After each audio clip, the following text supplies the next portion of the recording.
All right, so today we're taking a deep dive into the world of Rod Blagojevich, Oh, yeah. former governor of Illinois. Uh-huh. You might remember him from like that dramatic arrest Right. or all the reality TV appearances he made. Yeah. But like beneath all those headlines, was he a true visionary, like brought down by some corrupt system? Mm. Or was he just like a really good con man? Right. We've got like court documents and articles and even like some glimpses into his life in prison to kind of sort through. Yeah. This is going to be interesting. It is. I mean, like, what's so captivating about Blagojevich is he's like the embodiment of this charisma and controversy collision. Yeah. It makes you wonder, how do you separate a genuine leader from someone who's just really good at working the system? That's a question like we grapple with all the time, especially in politics. Yeah. So let's go back to his early days. Yep. Like he started as a lawyer, Right. then he becomes a state representative, Uh-huh. moving up the ranks pretty quickly. But even then there were controversies, Oh, yeah. like that very public clash with his father-in-law over a landfill. Right. That landfill food is fascinating because right. it kind of foreshadows so much of his later behavior. Oh, wow. Yeah, his father-in-law owned this landfill, and as a state representative, Blagojevich pushed to shut it down. Mhm. Some people saw it as a personal vendetta, Ah. especially given their already kind of strained relationship. So he's already making a name for himself, but not always for the right reasons. Right. Then he becomes governor, Yeah. campaigning on all these promises of reform, Mm-hmm. fighting corruption. Right. He even launches these ambitious programs. Yeah. Free rides for seniors, expanded health care for children. Yeah. Sounds pretty good on paper. It did appeal to a lot of voters. Yeah. But those programs were also criticized for their cost and the burden they placed on the state's budget. Okay. And then there were these like whispers growing louder about Blagojevich using his position for personal gain. Wait, so he's fighting corruption Yeah. while also being accused of it. Yeah. What did that look like in practice? Well, think back to those appointments to the state boards. Mm-hmm. There were allegations that Blagojevich was rewarding political donors with these positions, Mm. sometimes overlooking people with like more relevant experience. Oh, wow. It raised eyebrows and questions about his real priorities. So there's this contradiction at the heart of his governorship. Yeah. This champion of the people image clashing with accusations of these shady dealings. Right. And then in 2008, things explode with the FBI's Operation Board Games investigation. Now, Operation Board Games is key because it wasn't just about Blagojevich. This was a wide-ranging investigation into political corruption in Illinois, exposing a system where favors were exchanged for personal gain. Wow. Blagojevich got caught in the net. And that net tightened with his arrest on corruption charges, the most shocking being the allegation that he tried to sell Barack Obama's vacant Senate seat Oh, yeah, that was huge. after Obama was elected president. Right. That's a bombshell. It absolutely dominated the news cycle. Yeah. And what's interesting is how Blagojevich responded. Okay. During the trials, he insisted that he was innocent, claiming his lawyers had advised him that his actions were within the bounds of legal political maneuvering. Hold on. So he's saying he didn't know what he was doing was wrong. Can you really use that as a defense? That's where the advice of counsel defense gets really tricky. Okay. It hinges on proving that you relied on the guidance of your attorney Uh-huh. and genuinely believed your actions were legal. Okay. But in Blagojevich's case, the jury wasn't convinced. They found him guilty on 17 corruption-related charges Yeah. and sentenced him to 14 years in prison. Mm. That's a hefty sentence. It is. What does that tell us about how the justice system viewed his actions? It indicates that they saw his behavior as a serious breach of public trust.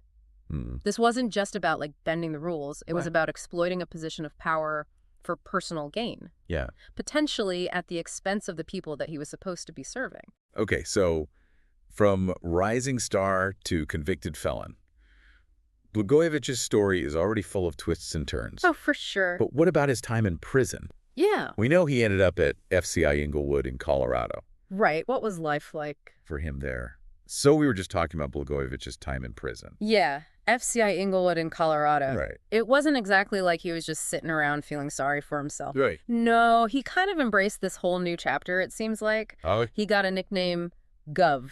Gov. Yeah. Oh, wow. Brought classes, worked in the law library. Wow. There are even accounts of him, like, running miles on the prison track every day. So even behind bars, he's still got that drive, that energy. Right. But he was surrounded by some pretty notorious figures, right? Oh, yeah, he was rubbing shoulders with some high-profile criminals, that's for sure. Like who? Things like Terry Nichols, Wow. Oklahoma City bomber. Okay. Alfonso Portillo, the former president of Guatemala, convicted of money laundering. Yeah. And then there was Jared Fogle, Oh. the former Subway spokesperson. Yeah. Quite a mix. Wow, that must have been surreal. Oh.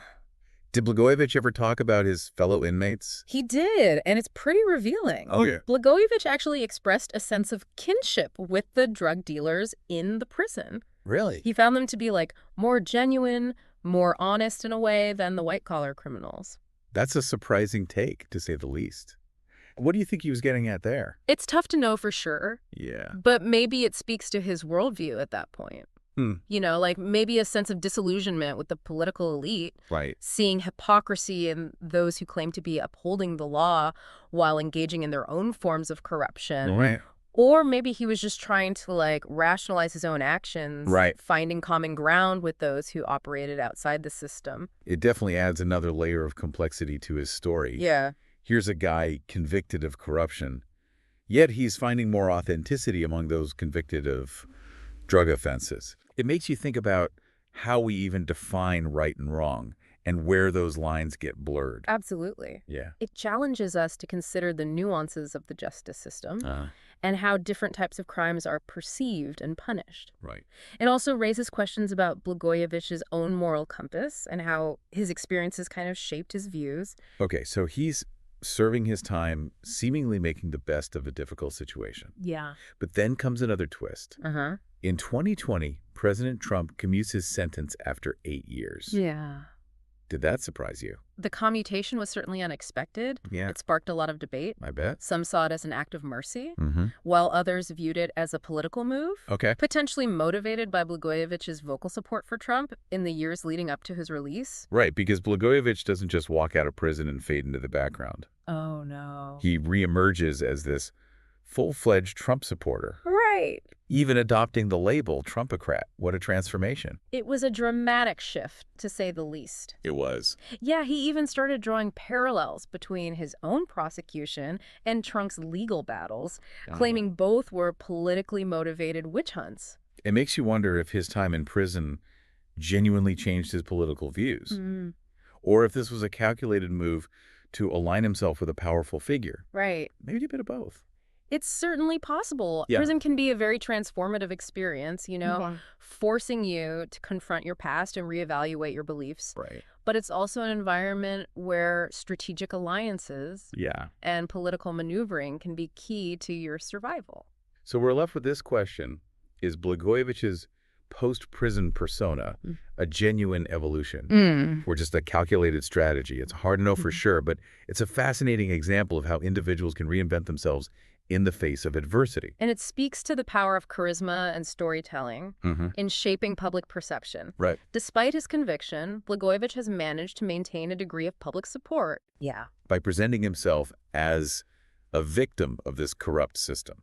It all circles back to that initial question. How do we distinguish between a true visionary and a skilled con artist? It's not always easy, especially when you're dealing with someone as complex and contradictory as Rod Blagojevich. Exactly. We have to consider, like, the full picture. Yeah. The policies, the controversies, the legal battles, the personal transformations. Right.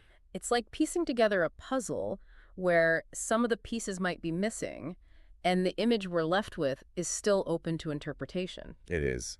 Okay, so we've covered a lot of ground, from Blagojevich's rise in Illinois politics to his dramatic fall and unexpected reemergence. Right. But we're still grappling with that central question, grifter or gifted. Let's revisit those ambitious programs he championed as governor. Okay. Were they truly intended to help the people of Illinois? Yeah. Or were they just clever tools for building and consolidating his political power? So were those programs really meant to help people, or were they more about Blagojevich's political strategy? It's a question that people still debate. Yeah, because on the surface, they sound like positive steps, you know, Yeah. things that could actually help people's lives in Illinois. Right.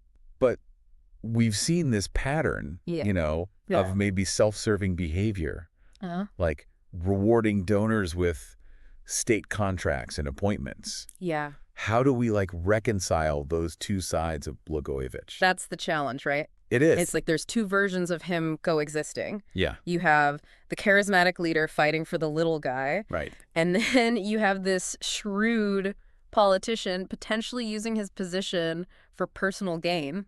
And that's where the Senate seat scandal just throws everything off. Yeah.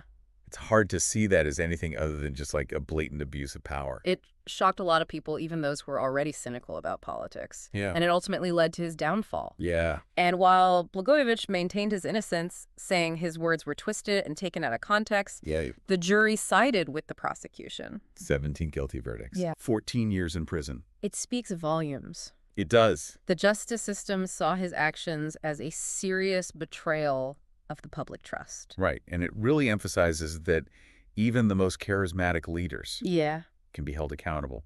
For sure. But then Trump commutes his sentence. Another layer of complexity. It's like a whole other layer. Yeah. It's a controversial decision. It was very controversial. Some people saw it as an act of mercy. Uh-huh. Like, he served enough time. Yeah. Others saw it as totally political. Right. Maybe even a quid pro quo for his support of Trump. And then it just adds fuel to Blagojevich's fire. Right. That he was the victim of a political prosecution. Yeah, drawing parallels to Trump's legal battles. It gets really meta. It does blur the lines. Yeah, and it makes it hard to figure out what the truth is. Exactly, and it forces us to think about how political biases, both real and perceived, can influence how we see things. So here we are at the end of our deep dive. Still wondering, was he a grifter? Was he gifted? Was he a true visionary?